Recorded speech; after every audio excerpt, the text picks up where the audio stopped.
नमस्कार। ये इतिहास की दूसरी वीडियो है। इसको देखने से पहले पिछली वाली जो वीडियो है उसको जाकर ज़रूर देखिएगा, क्योंकि क्रम से अब अगर आप देखोगे तो अच्छी तरह से चीज़ें समझ में आएंगी। बाकी जो था, कैसे हम इतिहास को बांटते हैं, किस तरह से बांटते आ रहे हैं, तो पहली वाली वीडियो अगर आप देखोगे तभी ये समझ में आएगी। तो पहली वाली वीडियो ज़रूर जाके देखिएगा, अन्यथा ये समझ में नहीं आएगी। शुरू करते हैं। जैसे उसमें हम पढ़े थे पुरापाषाण काल, मध्यकाल, नवपाषाण काल और ताम्रकाल, और सबको बांटा गया है। तो पहले हम जो प्रागैतिहासिक काल जो था ना, हिस्ट्री के 3 पीरियड जो था ना, तो प्रागैतिहासिक काल जो है उसको हम प्रागैतिहासिक काल, और उसके बाद ऐतिहासिक काल, जो प्रागैतिहासिक काल था, आधे ऐतिहासिक काल और जो ऐतिहासिक काल था, तो सबको बांटे हैं। तो पहले हम क्या करेंगे, जो हमारे प्री हिस्ट्री है यानी कि प्रागैतिहासिक काल है, उसको हम उसी को हम पाषाण काल भी कहते हैं। तो प्रागैतिहासिक काल या पाषाण काल को हम क्या कर रहे हैं, क्या किए हैं, 3 भागों में बांट दिए हैं। पुरापाषाण काल, मध्य पाषाण काल, नवपाषाण काल और उत्तर ताम्रकाल। उत्तर ताम्र का मतलब होता है कि कोई भी चीज़ समाप्त हो जाता है, जैसे उत्तर वैदिक काल, उत्तर सामवेद काल, उत्तर रामायण, मतलब कोई भी चीज़ समाप्त हो जाता है तो उसमें हम उत्तर लगा देते हैं, उसके बाद हम आगे बढ़ते हैं। तो ये थी। तो इसे हम 4 भागों में बांटते हैं। किसको? प्रागैतिहासिक काल यानी पाषाण काल को।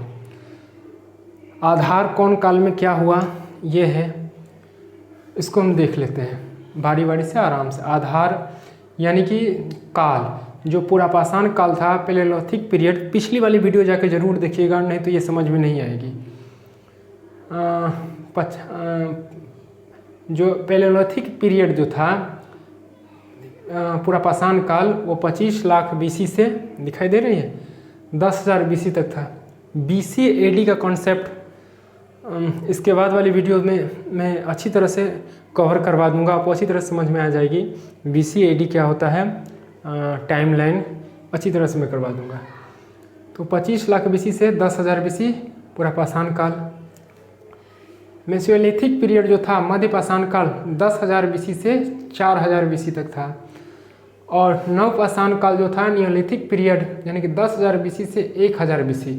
यहाँ पे दिखाई दे रहे 10,000 BC ये भी और 10,000 BC।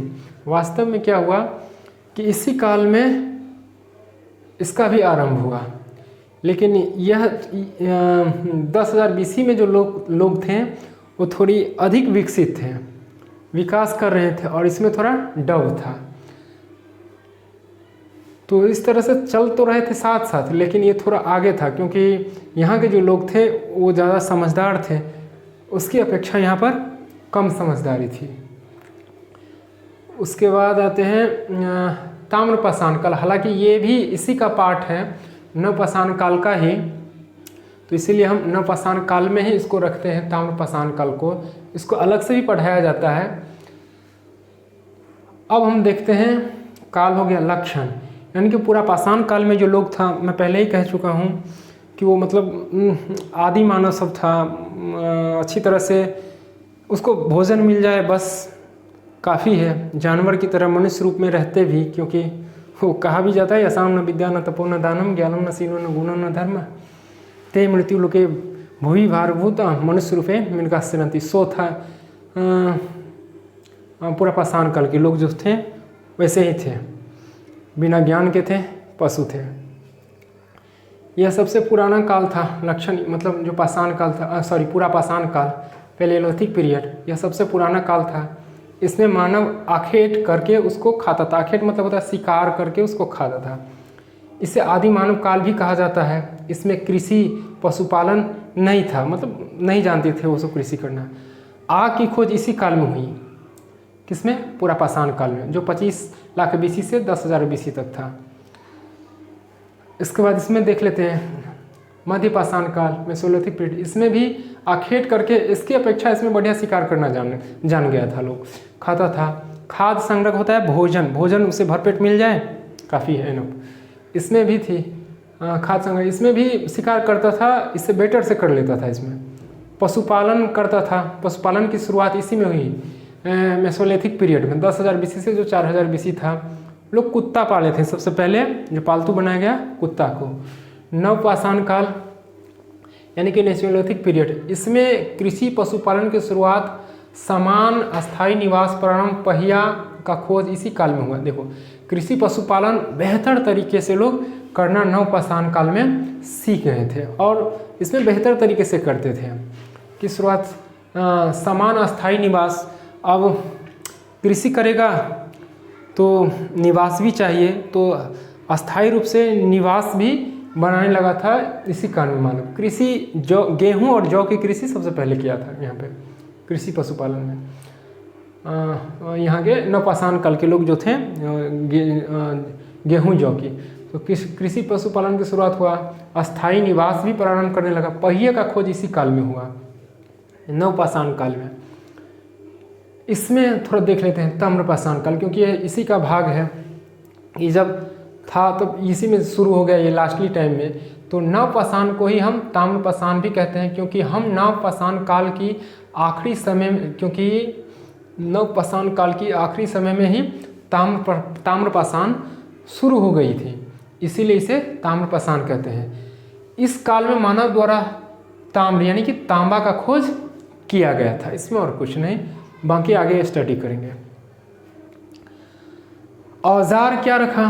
पुरापाषाण काल के जो लोग थे पेलोलिथिक पीरियड में, क्वार्टरजाइट, सल्क, ब्लेड आदि जैसा औजार रखता था। मतलब बड़ा बड़ा पत्थर सब था, वो सब रखता था। इसमें देख लेते हैं नाइक्रोलिथ नामक एक सूक्ष्म पत्थर था, जिसे औजार बनाकर इस्तेमाल करते थे। स्लेटी के बने थे पत्थर के, बहुत तेज तरार था, तो इसमें यूज़ करते थे। महत्वपूर्ण स्थल, ये पूछता एग्जाम में आता है, बीपीएससी में या नेट में, सीटेट में नहीं आता ये बीपीएससी में आता है, शायद आता है ये। महत्वपूर्ण स्थल अतिरमपक्कम, तमिलनाडु में है एक स्थल अतिरमपक्कम, और क्या है हनोरा एमपी में है, यानी अतिरमपक्कम हनोरा एमपी में है, जहाँ से मानव की खोपड़ी का प्रथम साक्ष्य मिला। किस काल में? पुरापाषाण काल में। भीमबाटिका एमपी में है, नर्मदा घाटी के भीमबाटिका से जो के साक्ष्य अच्छी तरह से समझिए, अतिरमपक्का तमिलनाडु और हनोरा एमपी से मानव खोपड़ी के प्रथम साक्ष्य प्राप्त हुआ। साथ में भीमबेटका जो एमपी में था, जहाँ पर नर्मदा घाटी से चित्रकारी के प्राचीनतम साक्ष्य मिले। तीनों काल से संबंध रखता था। नर्मदा घाटी पर एक चित्र मिला जो कि तीनों काल से, यानी कि पुरापाषाण काल, मध्यपाषाण काल, नवपाषाण काल, ये तीनों से मैच करता था। इससे यह आप अनुमान लगा सकते थे कि यहाँ जो साक्ष्य मिला चित्रकारी, ये इससे सीखा होगा, फिर वो उससे, फिर उससे, इस तरह से। ठीक। मिर्ज़ापुर यूपी में है। तीनों काल के औजार मिले हैं, यानी कि नवपाषाण, मध्यपाषाण और पुरापाषाण, मध्यपाषाण और नवपाषाण, तीनों काल के औजार यहाँ पे इनका औजार का साक्ष्य मिला है। ठीक। उसके बाद आते हैं इसमें मध्यपाषाण काल में चौपनी मांडो यूपी में है। मृद भांड होता है, जो मिट्टी का बना हुआ बर्तन नहीं होता है, वो इसका प्राचीन साक्ष्य मिला है। कहाँ पर? यूपी में। सराय नहराई एक यूपी में है, यहाँ से भी कुछ स्थल प्राप्त हुए हैं जो मैच करता था मध्यपाषाण काल से। बागौर राजस्थान, आदमगढ़ एमपी में, दोनों जगहों से पशुपालन का प्रमाण मिला है, आदमगढ़ और बागौर से। इसमें देखते हैं बुर्ज होम कश्मीर गर्दवास कब्र में माली के साथ कुत्ता को, मतलब माली के साथ कुत्ता भी उसको दफनाया गया था, उसका साक्ष्य मिला है। यानी कि माली के साथ साथ कुत्ता का दफनाया हुआ भी जो कंकाल था वो साथ साथ मिला। गुफा कराल कश्मीर में इसे गुफा का प्रमाण मिला। किस काल का? नवपाषाण काल का। ये सारी बातें नवपाषाण काल में हो रही है। चिरंदा बिहार में मृद भांड, यहाँ भी बर्तन के कुछ साक्ष्य मिले बिहार में हैं। और साथ में औजार जो हड्डी और पत्थर के बने थे ये भी मिले। उसके बाद है कोलिहवा यूपी में जो है वहाँ पर चावल के प्रथम प्रमाण मिले।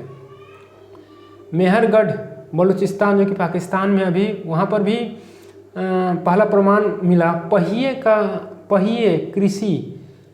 का खोज इसी काल में हुआ। इसके बाद इस काल में ही हुआ। इसके बाद कृषि समाज विधिवत, मतलब कृषि संचालक, समाज विधि वस्ते, निवास स्थान, विधिवत रूप से रहना इसी काल में सीखा, नवपाषाण काल में। इसको आप आराम से 1-2 बार करके वीडियो देखिएगा, आपको अच्छी तरह से समझ में आएगी। यह है आधार काल। इस काल में क्या क्या हुआ यहाँ पे मैं लिख दिया हूँ। खोज, आग का खोज हुआ पूरा पाषाण काल में। आग का अच्छी तरह से प्रयोग करना हम लोग को जाना मध्य पाषाण काल में, मेसोलिथिक पीरियड में। इस तरह से आप नवपाषाण काल के बारे में जान सकते हो। ये चार्ट देखिएगा, अच्छी तरह से समझ में आपको आएगी। इसमें मैं वही लिया हूँ जो एग्जाम में पूछे जाते हैं। बाकी अगली वीडियोज़ में मिलते हैं, देखेंगे। फिर इसको कई भागों में डिवाइड किया गया है। एंशिएंट, मेडिवल जो था ऐतिहासिक, फिर मध्य हड़प्पा सभ्यता जो था मध्य पाषाण काल, उसको भी क्या किया गया है, डिवाइड किया गया है। जो हमारा जो थी आदि इतिहास काल था ना, उसको भी डिवाइड किया गया है। ऐतिहासिक काल को भी डिवाइड किया गया है। तो सब पर बारी बारी से अध्ययन करेंगे, आराम से समझते हुए इतिहास को चलेंगे। तो मिलते हैं अगली वीडियो में। नमस्कार।